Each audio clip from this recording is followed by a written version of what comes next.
אז המורה לתנ"ך בגבעתי, המורה ללשון מודיעין, השכן מלמעלה קבלן עבודות, אבל חודש כבר במילואים.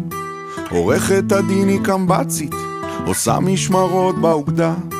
אחי האיש הייטק בכיר, עכשיו הוא צלף על גגות ברצוע.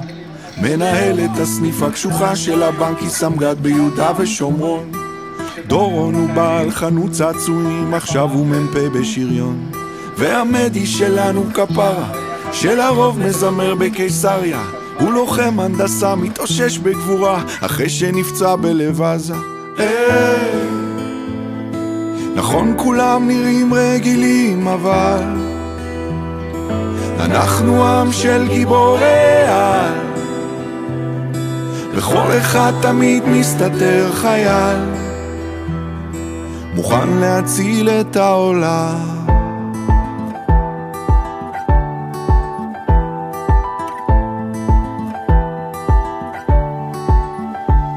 יש תנהג אוטובוס של דן, זה שתמיד עומד בזמן, הוא עכשיו מפקד סוללת תותחנים בדרום ליד נרעם. יש סטודנט בטכניון באמצע תואר ראשון, הוא סרן במיל בעוצבת הגליל, כבר חודש בגבול הצפון.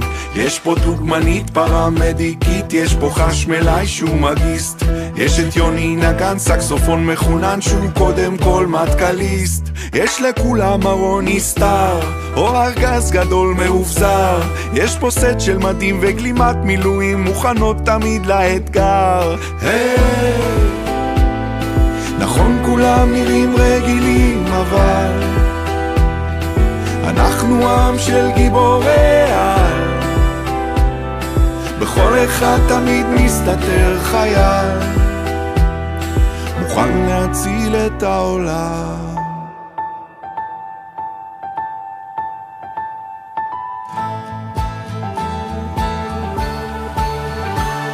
וזה לא משנה אם באמצע חיים או באמצע משחק כדורגל, כולם יעזבו את הכל בשנייה אם יקרא להם הדגל. פה זה לא יקום מקביל, לא מציאות של מרוול, זה הסיפור שלנו, עם ישראל, זה הסיפור שלנו.